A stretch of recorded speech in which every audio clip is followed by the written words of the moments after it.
नमस्कार. आयुष्यात कधीतरी अशी वेळ येतेच जेव्हा सगळीकडे फक्त अंधार आणि अनिश्चितता असते. अशा कठीण काळात आशेचा एक किरण किंवा एखादा अदृश्य आधार मिळणं खूप गरजेचं असतं. आणि म्हणूनच आज आपण एका अत्यंत सुंदर आणि श्रद्धेच्या विषयावर बोलणार आहोत. आजचा हा माहितीपूर्ण प्रवास एकाच गोष्टीवर केंद्रित आहे. ही 3 चिन्ह दिसली तर समजा स्वामी सोबत आहेत. अगदी साध्या आणि सोप्या भाषेत आपण या 3 चिन्हांचा उलगडा करणार आहोत, जेणेकरून तो अदृश्य आधार कसा ओळखावा हे अगदी सहज समजेल. चला तर मग लगेच सुरुवात करूया. सर्वांत जास्त ऊर्जा देणारी गोष्ट कोणती असेल तर हे ऐतिहासिक आणि अजरामर वचन, भिऊ नकोस, मी तुझ्या पाठीशी आहे. हे फक्त काही शब्द नक्कीच नाहीत. लाखो लोकांसाठी भीती आणि अनिश्चिततेच्या काळात हा आधाराचा सर्वात मोठा स्तंभ आहे. अक्कलकोटचे श्री स्वामी समर्थ महाराज, ज्यांना आपण श्री दत्तात्रयांचा अवतार मानतो, त्यांनी दिलेला हा एक असा आश्वासक मंत्र आहे, जो आजही कोट्यावधी लोकांना संकटांशी लढण्याची अफाट ताकद देतो. खरं सांगायचं तर जेव्हा जेव्हा मनात प्रचंड भीती दाटून येते ना, तेव्हा हा एकच विचार खूप मोठी उभारी देतो. बरं, आता या अद्भुत प्रवासात थोडं खोलवर जाऊया. स्वामींचा प्रत्यक्ष प्रवास थोडक्यात समजून घेणं इथे खूप गरजेचं आहे. 1856च्या सुमारास स्वामी समर्थांचं अक्कलकोटमध्ये आगमन झालं आणि पुढची तब्बल 22 वर्ष त्यांनी तिथेच वास्तव्य केलं. या काळात त्यांनी काय केलं तर सर्व जाती धर्माच्या लोकांना अगदी समान वागणूक दिली. हिंदू, मुस्लिम, ख्रिश्चन, पारशी सर्वांवर त्यांनी एकाच मायेने प्रेम केलं. त्यांनी अनेक चमत्कार केले, गोरगरिबांना अन्न दिलं आणि लाखो लोकांना जगण्याची योग्य दिशा दाखवली. त्यानंतर 30 एप्रिल 1878 रोजी त्यांनी महासमाधी घेतली. आणि नेमका इथेच एक अत्यंत सखोल आणि विचार करायला लावणारा प्रश्न निर्माण होतो. विचार करा, जर 1878 मध्ये स्वामींनी आपला भौतिक देह सोडला, तर मग स्वामी आज कुठे आहेत? जर त्यांचं प्रत्यक्ष रूप आता डोळ्यांना दिसत नाही, तर मग त्यांची उपस्थिती आजही कशी जाणवते? समाधी घेतल्यानंतरही ते खरोखर आपल्या आजूबाजूला अस्तित्वात आहेत, हे नेमकं कसं ओळखायचं? तर इथला सर्वात महत्त्वाचा मुद्दा असा आहे की आजवरचे अनुभव आणि ऐतिहासिक कथांमधून काही अत्यंत स्पष्ट गोष्टी समोर येतात. आज आपण अशी 3 ठोस चिन्ह पाहणार आहोत, जी स्वामींची उपस्थिती सिद्ध करतात. पहिलं चिन्ह आहे नामस्मरणातील ऊर्जा, दुसरं आहे संकटात अचानक मिळणारी मदत, आणि तिसरं दृष्टांत आणि प्रचिती. ही 3 चिन्ह प्रत्यक्षात कशी काम करतात हे आपण आता एक एक करून पाहूया. चला तर मग पहिल्या चिन्हाकडे वळूया.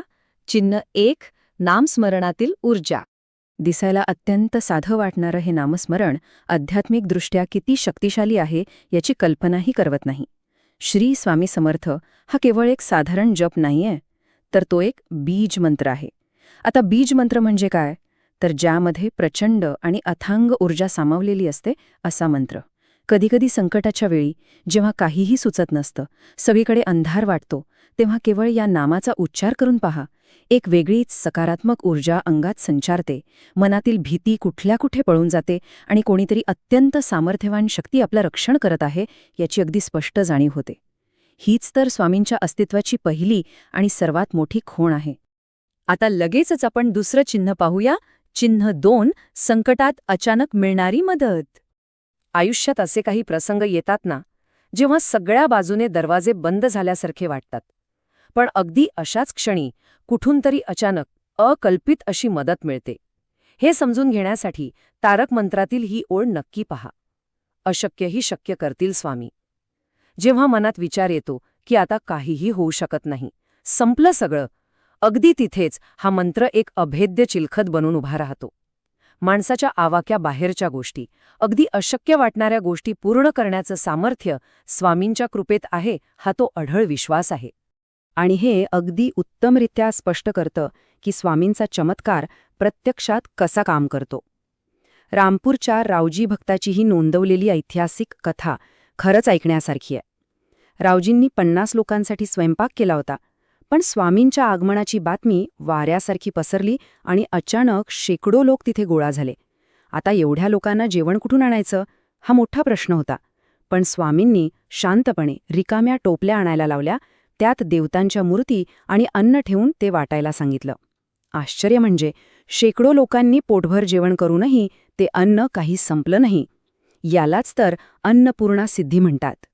ऐतिहासिक नोंदींमध्ये अशी अनेक उदाहरणे आहेत जी मानवी तर्काला अक्षरशः थक्क करतात. जसं की पूर्णपणे असाध्य असलेले आजार बरे करणं. सोलापूरच्या एका युरोपियन इंजिनियरचं उदाहरण घ्या. त्यांना मूल होत नव्हतं. स्वामींनी त्यांना 1 वर्षात मुलगा होण्याचा आशीर्वाद दिला आणि अगदी तसंच घडलं. किंवा बाप्पासाहेब जाधवांच्या कुंभाराची गोष्ट, ज्याला अचानक आलेलं मरण स्वामींनी एका बैलाकडे वळवून त्या कुंभाराचे प्राण वाचवले. हे सगळे प्रसंग काय सांगतात? जेव्हा सर्व आशा मावळतात तेव्हा स्वामींची मदत निसर्गाचे सर्व नियम मोडून कशी धावून येते हेच यातून सिद्ध होतं. आता आपण आपल्या प्रवासाच्या शेवटच्या आणि कदाचित सर्वात गूढ अशा तिसऱ्या चिन्हाकडे वळूया. चिन्ह 3, दृष्टांत आणि प्रचिती. भौतिक देह सोडल्यानंतर आजच्या आधुनिक काळात स्वामी आपल्या भक्तांशी कसा संवाद साधत असतील? तर स्वप्नातून दर्शन देणं आणि अंतर्ज्ञानातून योग्य तो मार्ग दाखवणं हा तो सर्वात मोठा संकेत आहे. हे समजण्यासाठी 1964 सालचा हा प्रसंग पहा. पुण्याच्या औंधेतील रुग्णालयात डॉक्टर S.V. मराठे हे उपचारांसाठी दाखल होते. त्यांच्या मित्रांना त्यांची खूप काळजी वाटत होती. पण स्वामी समर्थ अचानक त्या सर्व मित्रांच्या स्वप्नात एकाच वेळी आले आणि त्यांनी स्पष्ट सांगितलं की डॉक्टर मराठे माझ्या संरक्षणाखाली आहेत, तुम्ही तिथे जाऊन काळजी करू नका. महासमाधीच्या अनेक दशकानंतर घडलेली ही घटना आहे जी छातीठोकपणे सांगते की स्वामींचा पहारा आजही तसाच कायम आहे. चला तर मग पुढे जाऊया आणि पाहूया की हे सगळं कसं जोडलं जातं. 1850च्या दशकात अक्कलकोटमध्ये असताना स्वामी प्रत्यक्ष चमत्कार करत होते. पण आज ते अदृश्य रूपातून आणि स्वप्नांतून मार्गदर्शन करतात. उदाहरणार्थ, कृष्णा अली बागकर नावाच्या भक्ताला स्वामींनी स्वप्नात येऊन शिर्डीला जाण्याचा दृष्टांत दिला. तिथे गेल्यावर बागऱ्यांना प्रत्यक्ष समजलं की स्वामी आणि साईबाबा एकच आहेत. म्हणजेच स्वामी प्रत्यक्ष अस्तित्वात असोत किंवा अदृश्य रूपात, त्यांचं मार्गदर्शन कुठेही आणि कधीही थांबलेलं नाही. आता या सर्व माहितीपूर्ण प्रवासाच्या शेवटी आपण एका अतिशय भावूक वळणावर आलो आहोत. भौतिक देह सोडण्यापूर्वी स्वामींनी या जगाला दिलेला शेवटचा संदेश नेमका काय होता?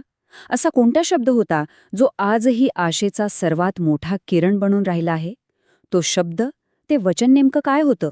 कोणीही रडू नये. मी सर्व ठिकाणी नेहमी उपस्थित असेन आणि प्रत्येक हाकेला ओढ देईन. हे स्वामींचे ऐतिहासिक आणि अत्यंत शक्तिशाली असे अंतिम शब्द होते. हा केवळ एक दिलासा नाहीये, तर हे एक चिरंतन सत्य आहे.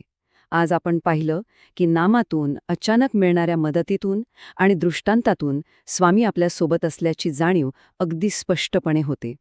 हा विचार नक्कीच मनाला प्रचंड शांती देतो आणि आयुष्याच्या कोणत्याही वळणावर आपल्याला कधीही एकटं वाटू देत नाही.